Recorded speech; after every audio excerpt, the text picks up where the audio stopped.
Hello, my dear family. Here we are for another Bible story. It is so good to spend this time in God's presence with all of you. This Sunday, I have prepared some very special content. We are going to dive into one of the most important passages of the Bible in a different way.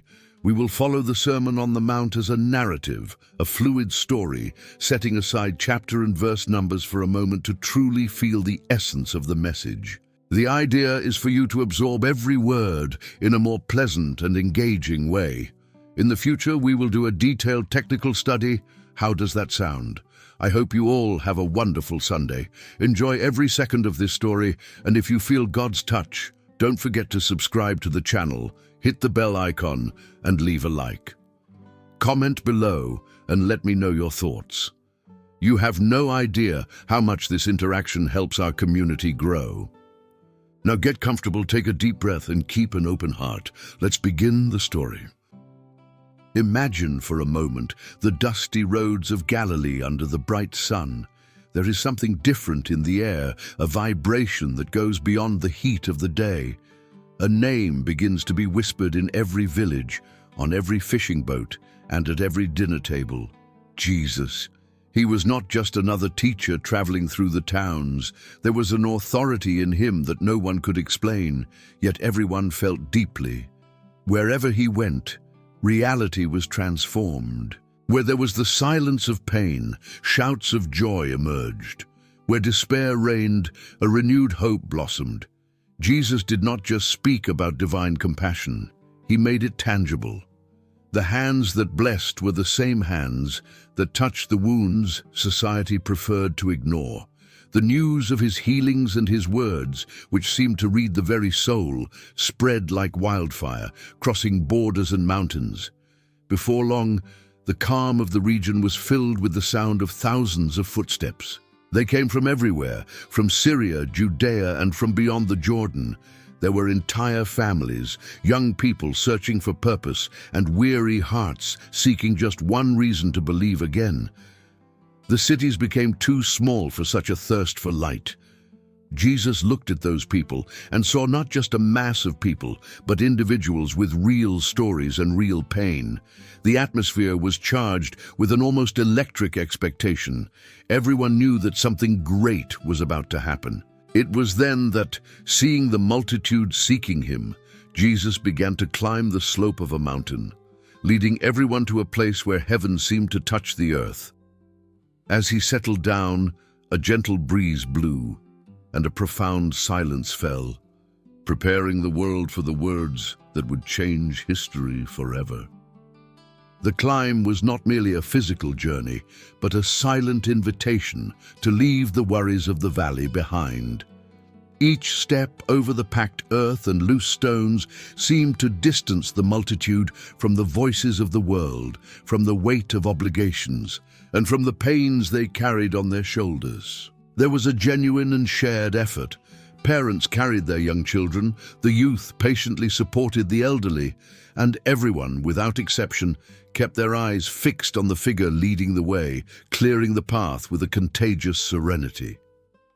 The mountain, a common and everyday elevation in the Galilean landscape, was being transmuted with every meter conquered. Under the feet of those people, the ordinary ground was gradually becoming the atrium of a temple without walls, where the ceiling was infinity itself.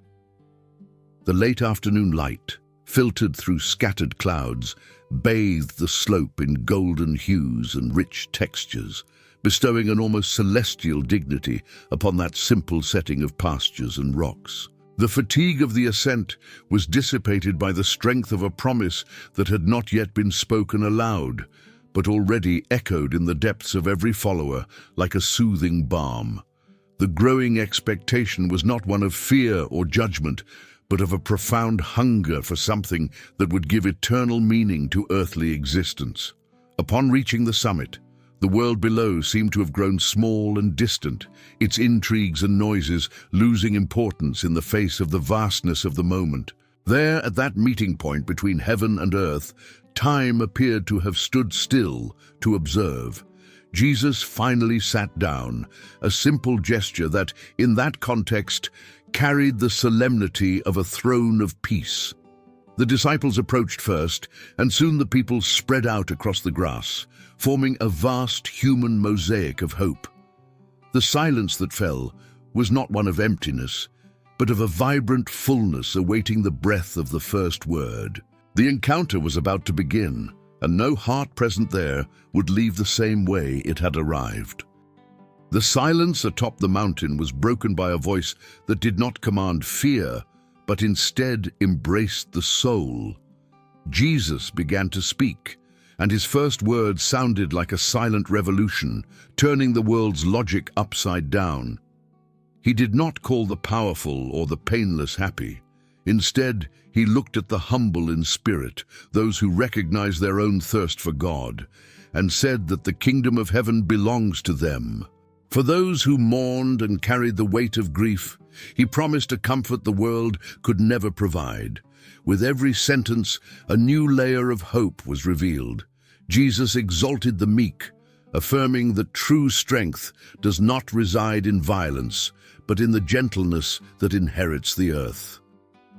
The narrative of blessings continued to flow like a river of living water over parched hearts.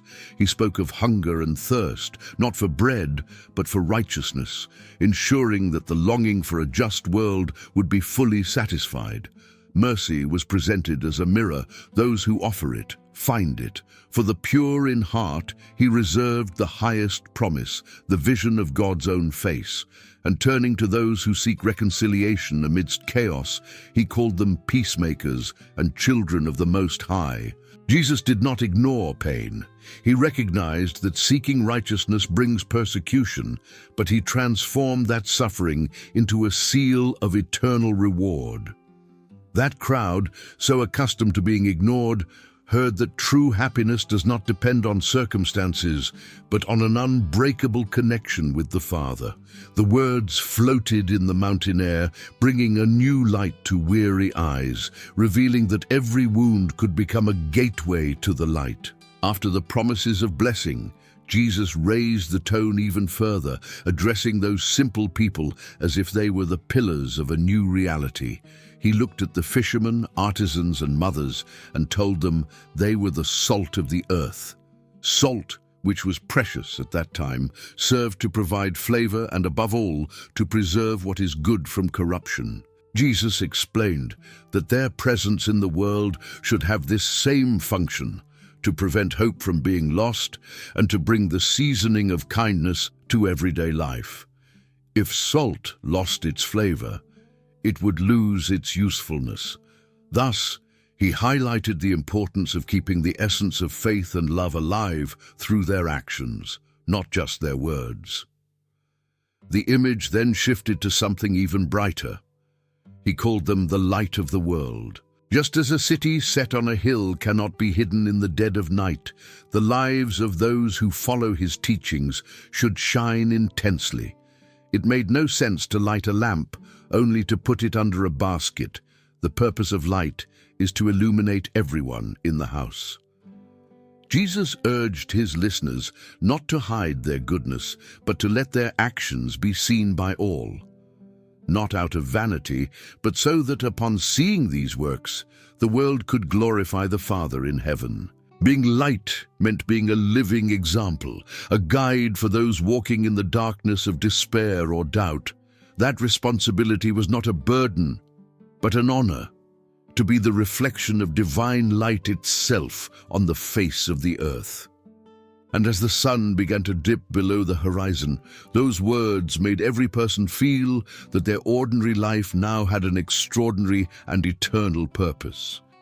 As the sun began to dip below the horizon, painting the sky in shades of purple and gold, Jesus' voice took on a new weight, touching the most sensitive fibers of the human soul. How we deal with pain and those who hurt us. For generations, the world had followed a simple and relentless rule, an eye for an eye, a tooth for a tooth. This was the justice of men, based on the exact retribution for an offense. But Jesus was there to propose a path far more elevated and challenging. He looked into the eyes of people carrying deep scars of injustice, people who had been humiliated and knew the bitter taste of resentment all too well. With a gentleness that contrasted with the radical nature of the message, he said it was not enough to simply not hate. One must love their enemies and pray for those who persecute them. A murmur of astonishment must have rippled through the mountainside. How could one love someone who wishes them harm?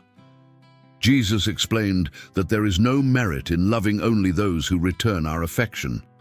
True power, the divine power dwelling within us, manifests when we decide to break the cycle of hatred. He showed that forgiveness is not an act of weakness or submission, but the ultimate proof of strength a human being can offer. To forgive is to unlock a prison cell where the prisoner is, in fact, the one harboring the grudge. By forgiving, we cease to be reflections of the world's bitterness and instead become reflections of the Father's perfection, who causes his sun to rise on the just and the unjust, and his rain to fall on the good and the evil without distinction. That afternoon, the people understood that peace is not won with swords, but with the willingness to transform the heart into a territory where hatred finds no place to bloom. It was an invitation to a spiritual nobility that required no titles, only the courage to drop the stones we were ready to throw, exchanging the heavy weight of judgment for the lightness of a compassion that sets us free. As the shadows lengthened across the grass and twilight began to embrace the mountain, Jesus slightly lowered his voice, inviting the crowd to look deep within themselves. He began to speak about the sincerity of the soul, about those moments when no one sees us except the Creator. In those days, it was common to see people flaunting their religiosity in public squares, seeking looks of approval and praise from passers-by. Jesus, however, brought a perspective that disarmed all vanity. True connection with the divine does not require an audience. He explained that when we help someone or perform a gesture of charity, the left hand does not need to know what the right hand is doing. The value of good does not lie in the applause it generates, but in the purity of the intention that motivates it. If we seek the glory of men, that will be our only reward. But if we seek the heart of the Father, we find a treasure that time cannot erase. This same depth was brought to the moment of prayer. Jesus described dialogue with God not as a spectacle of difficult words or empty repetitions, but as the intimate encounter between a child and a loving Father. He suggested that when praying, we should seek the silence of our inner room, closing the door to the world's noise and opening our hearts to Him who sees in secret. God does not need to be convinced by long speeches. He already knows our needs even before we utter them. What He desires is our genuine presence. It was in this atmosphere of profound intimacy that Jesus taught that we must seek first the kingdom of God and His righteousness, trusting that all other things would be provided. Jesus' words brought immense relief as they removed the burden of religious performance and gave back to the people the freedom to be loved for who they are, rather than what they appear to be. The mountain was now not just a place of teaching, but a sanctuary of spiritual honesty, where everyone felt that their simplest prayer, made in silence, reached heaven with the power of thunder. And this trust in the Father's providence prepared their hearts for the next step of that journey, letting go of the anxieties that so often afflict human life. Jesus' voice continued to echo across the mountainside, but now it touched wounds that everyone there knew all too well: anxiety for tomorrow and the harshness with which we judge one another. He noticed the worried faces of parents who did not know how they would feed their children and men weary of oppression. With a gentle gesture, he pointed to the birds crossing the sky and the flowers coloring the hill. If the Father cares so diligently for such simple creatures, why would we doubt His providence?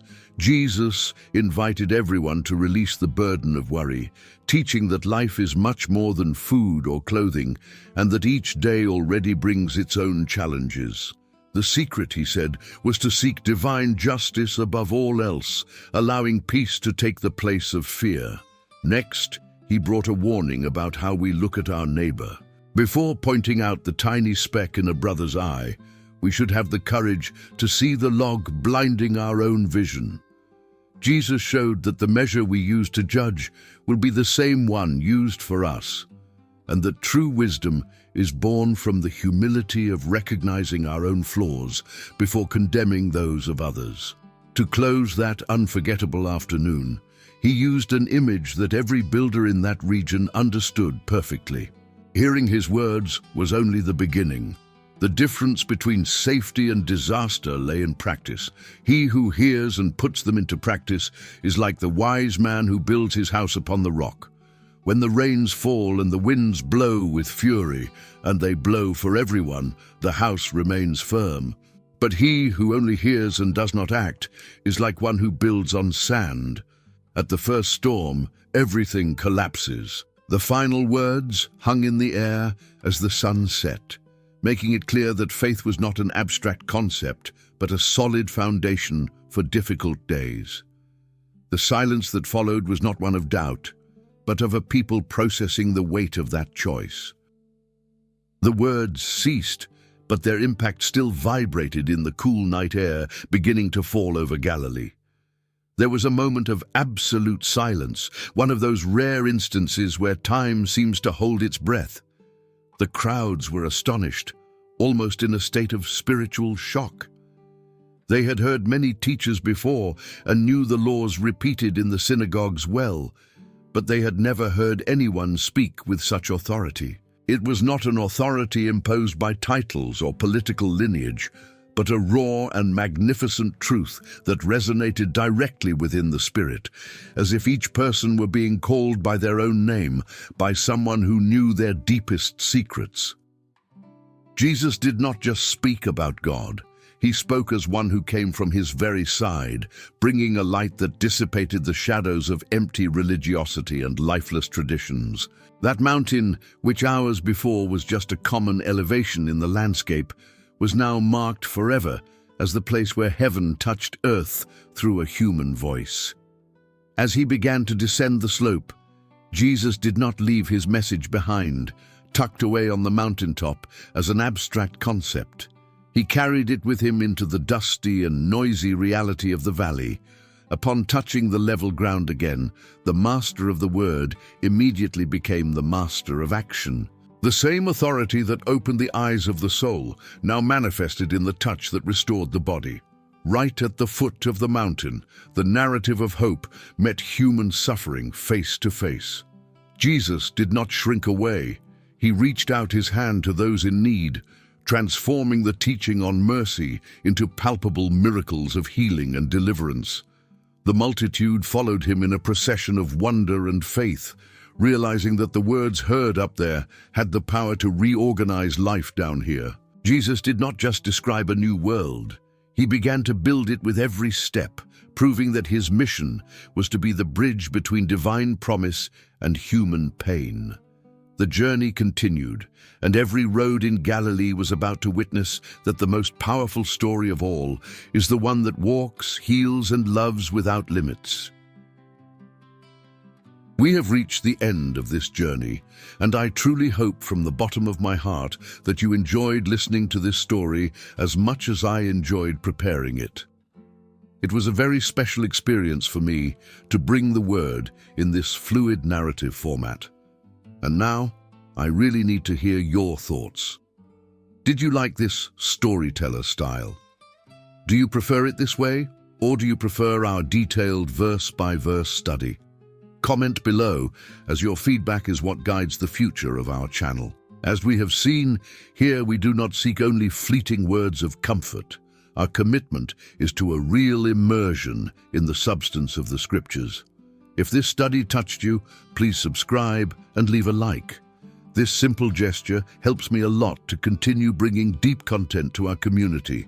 Write Amen, so I know you stayed with me until the end, and share this video with someone who needs a sanctuary today. Let's strengthen our Bible study network.